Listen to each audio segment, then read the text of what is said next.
All right, guys. So with the release of Avengers Endgame this year, we officially saw Avatar get dethroned as the highest grossing movie of all time. It spent almost a decade at number one with $2.7 billion, and nothing could ever come close until the 22nd film in the Marvel Cinematic Universe came and took the top spot, and it doesn't seem to be going anywhere. I don't think any other movie is going to get close for quite some time.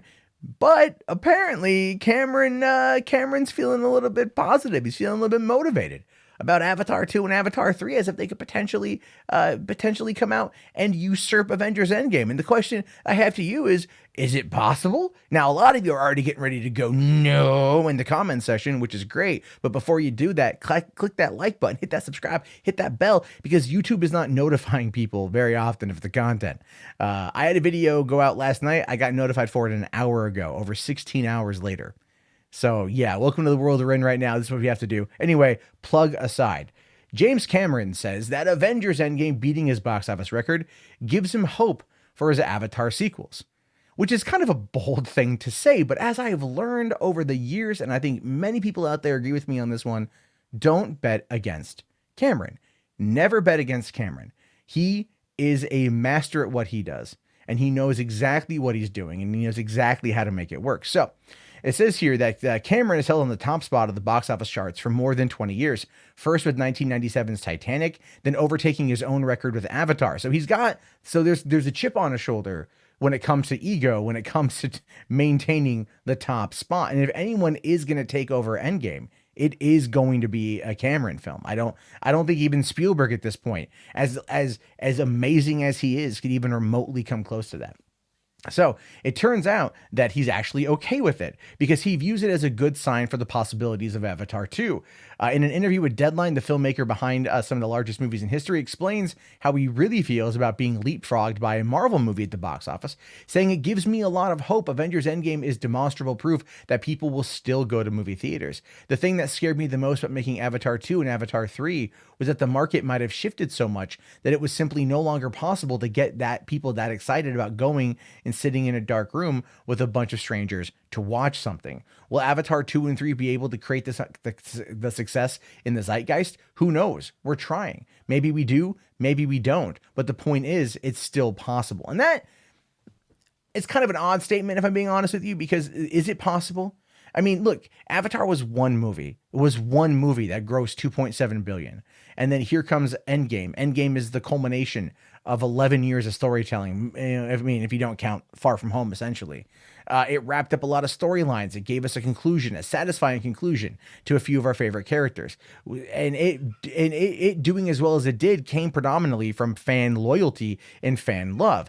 Over the span of the last 10 years, Avatar itself hasn't necessarily pulled in that kind of sway. So people out there may be looking at it and going like, I don't know. I mean, can it? Maybe. But the question really is, can Avatar 2 or Avatar 3 usurp Avengers Endgame? And I'm going to come out and say Avatar 2, no. Will it get close? Will it beat out Avengers Infinity War? Will it cross the 2 billion mark? Maybe. That's an absolute maybe. It really depends on the type of experience that Cameron provides.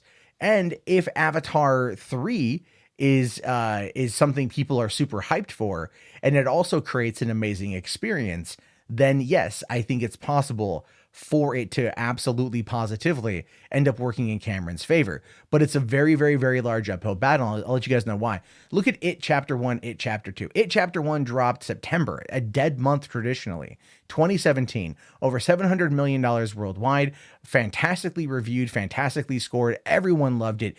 It Chapter 2 came out 2 years later, and it's still doing okay, but it's not doing as well as everyone expected and as everyone predicted, and the audiences are not necessarily flocking to it. Now, why could that have been the case? Well, is it because the movie is longer than its predecessor with a lot of scenes that doesn't really feel like it, that they need to be there? Is it because the group spends more time apart than together, and that's what made the Losers Club so relatable in the original? I mean, there's a lot of factors that go into it as a result of, to look at maybe why things are the way that they are. Personally, I really liked it, but then again, I've also, I know the book, so I know what to expect from this kind of adaptation. So I wasn't thrown off by it, but audiences in some aspects clearly were, and that's working against it. When you look at something like, let's say, Avengers Endgame, we knew that Infinity War last year was going to set up Avengers Endgame, which came out a year later. So the 2 billion it grossed in 2018 was going to have all that hype, all that pushing, all that craziness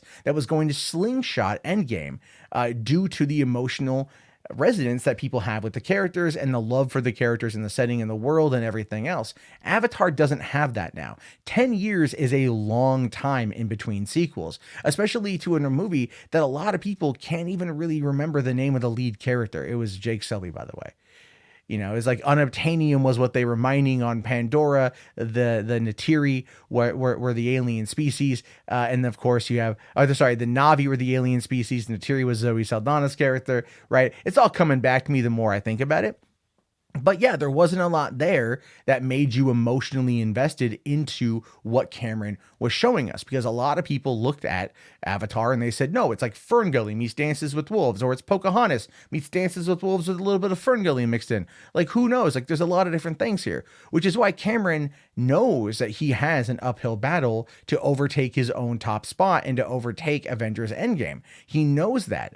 And I think it's possible for him to achieve it because he spent 10 years developing it. If you recall, 2 years after Titanic in 1999, that's when Avatar was originally set to start coming out. It was originally set for a 1999 release date. It was going to be 2 years after Titanic to give him enough time to crank out this new sci-fi epic he'd been wanting to tell. And instead, he held on for another 10 years in order to deliver a $2.7 billion experience. And here he's waiting another 10 years, actually over 10 years, in order to tell another experience that he shot back to back with another film. Now, I am wondering if that 10 years is really going to hurt Avatar 2, which I do think it's going to. Kind of like 2 years in between It Chapter 1 and It Chapter 2 hurt it completely. But then you also have got the fact that Avatar 3 is coming out 2 years after the fact. So it's 2023 is when that comes. And that's going to be, again, a long time in between these two sequels, but the experience has got to be there. I don't know if it actually is going to be there, but I'm curious, very curious to see if he's able to pull it off. And again, if anyone in Hollywood can do this, it is 100% Cameron. But I am curious to know your thoughts. How do you feel about this? Can it do it? Can it not do it? Let me know in the comments below. Be sure to like the video, subscribe, click that bell. Patreon.com helps out the channel. YouTube is in a mess right now. You guys have no idea. And I'll talk to you all later. Have yourself a great day, and peace out.